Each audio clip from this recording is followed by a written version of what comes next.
Conozca los profetas menores. Por Ralph O. Profeta, Abdías. Su tema es, la tragedia del odio entre hermanos. Nombre, significa adorador de Jehová. Fecha, probablemente los siglos VIII o VI antes de Cristo. Lugar de su ministerio, Judá. División de su libro. 1. Destrucción de Edom, versículos 1 a 16. 2. Restauración de Israel, versículos 17 a 21. Versículo sobresaliente para memorizar, versículo 17. 1. Jacob versus Esaú. Se trata de un pleito familiar antiquísimo. Un pleito muy intenso y de gran repercusión. La madre estaba para dar a luz a su primer hijo. Pero cuando sintió el movimiento de la vida en su vientre, gradualmente percibió la lucha de dos vidas. Cuando oró sobre el asunto, se le informó que en su interior latían ya dos gentes, dos pueblos, Génesis 25 versículo 23. Y así fue. Rebeca fue madre de gemelos. Los dos muchachos, Esaú y Jacob, crecieron juntos.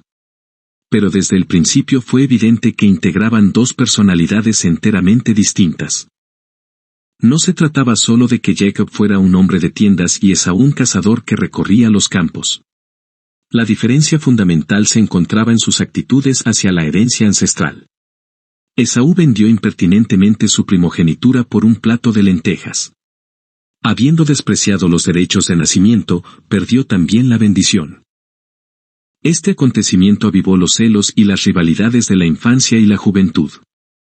Fue muy censurable el hecho de que Jacob tomara ventaja de su hermano hambriento, pero mucho peor fue que engañara a su anciano padre ciego.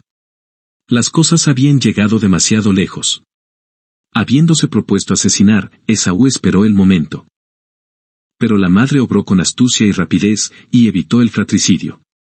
Sin embargo, la disensión entre los dos hermanos se volvió odio malvado entre dos naciones, Israel y Edom. Los descendientes de Jacob pagaron un precio muy elevado por el engaño de su padre.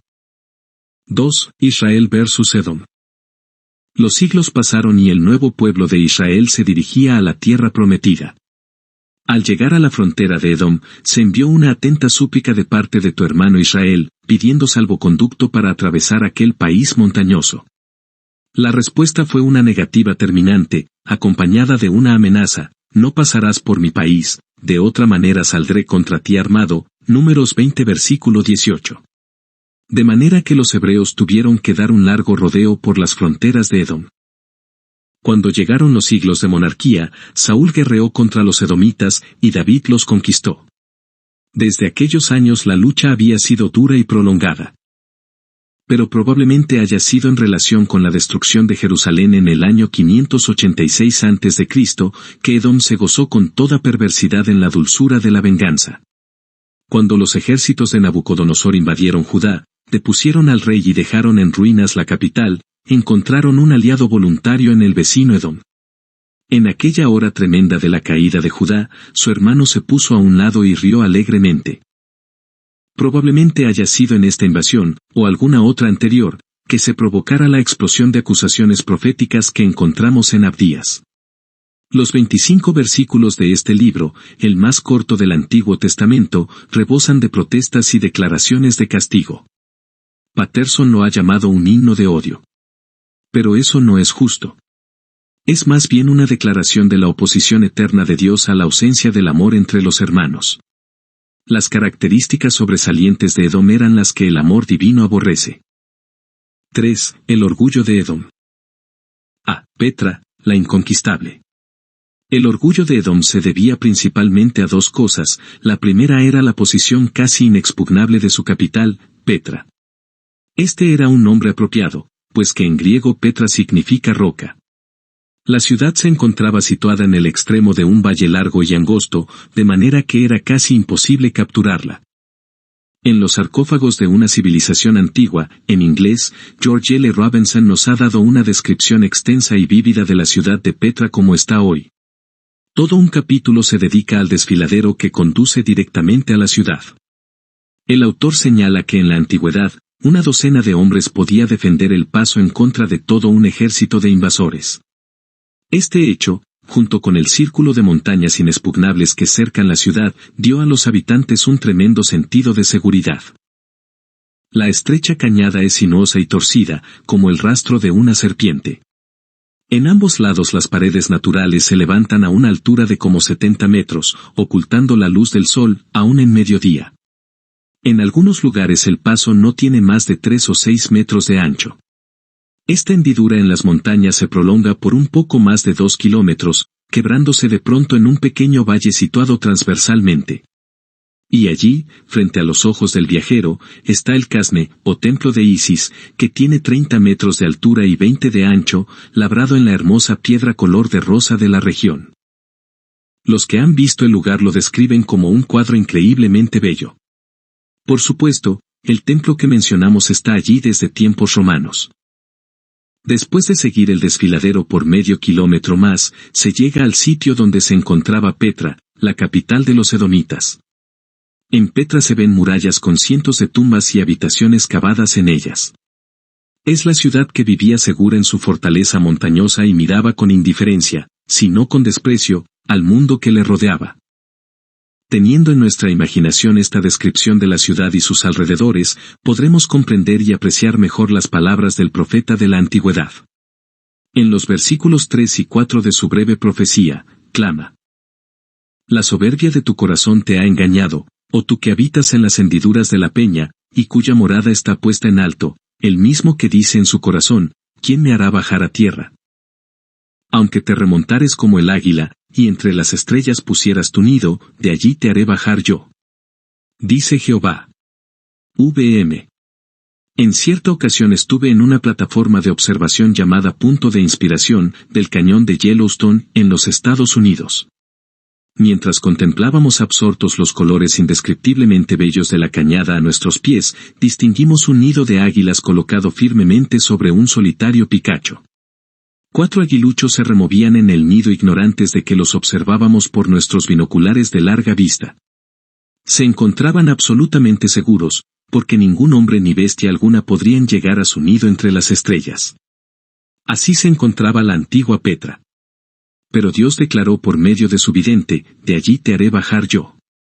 Y hoy día, Petra, como Babilonia y Nínive, es tan solo un cúmulo de ruinas. Aún los aliados de Edom la abandonarían y traicionarían. Versículo 7.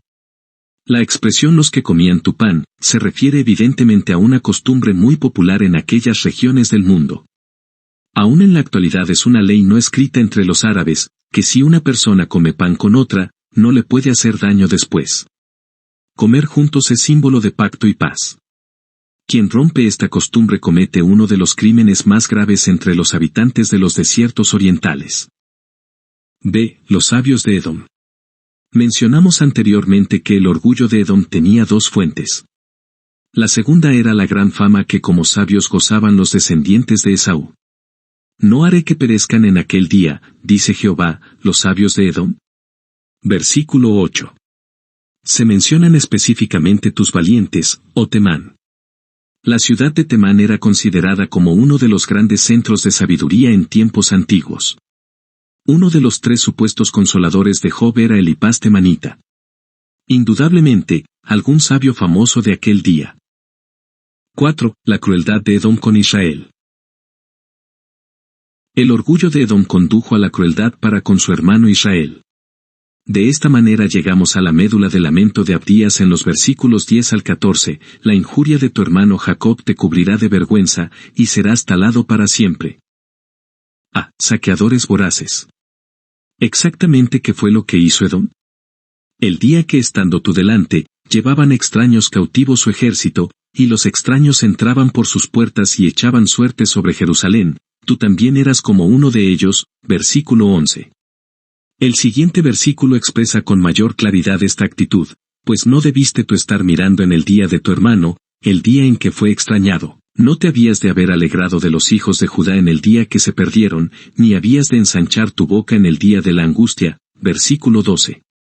Pero no se trataba solamente de una actitud negativa. Edom era culpable de acciones positivas, no habías de haber entrado por la puerta de mi pueblo en el día de su quebrantamiento, ni haber echado mano a sus bienes el día de su calamidad. La arqueología ha descubierto que cuando los cautivos judíos en Babilonia regresaron a Palestina, encontraron que los edomitas se habían posesionado de una parte considerable de Judá. Bajo la presión de los árabes nabateos, habitantes del desierto oriental, los edomitas habían avanzado sobre el desierto de Negev, la región sureste de Palestina. De hecho, tenemos suficientes evidencias de que habían tomado posesión aún de Hebrón, muy al norte, tan solo a unos 30 kilómetros de Jerusalén.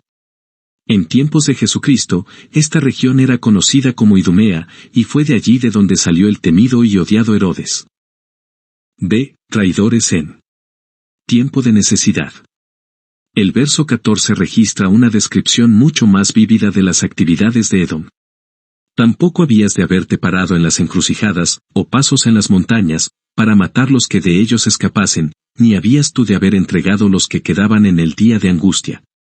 Cuando los perseguidos habitantes de Judá quisieron huir cruzando el Jordán, cayeron en manos de los edomitas, quienes vigilaban su escape, los aprendieron y los entregaron al enemigo. Aparentemente, Edom quería estar en el lado ventajoso de los invasores del oriente, pero su manera de obrar en contra de Israel no tuvo excusa alguna. Por tal razón, el profeta deja caer sobre esta nación pagana las proclamas divinas de ruina y destrucción, versículos 15 a 20, Dios librará a los suyos. Y como casi todos los profetas, Abdías termina con una nota de triunfo, el reino será de Jehová. 5. El mensaje para nuestros días. ¿Cuál es la lección de este libro para nosotros actualmente? Una parte de la respuesta se encuentra en la descripción que Hebreos 12 versículo 16 anota sobre Esaú. Le llama profano. G. Campbell Morgan escribe, una persona profana es la que no tiene ideas espirituales, cuya vida es un materialismo absoluto. Evidentemente, esta característica marcó a los descendientes de Esaú. Es muy significativo que el Antiguo Testamento no hace referencia alguna a los dioses de Edom, aunque la arqueología ha descubierto algunos restos de idolatría edomita. Abdías habla en nombre de Dios asegurando que en fin de cuentas, el bien triunfará, que Dios humillará a los soberbios y ensalzará a los humildes. Es un mensaje adecuado para todas las edades.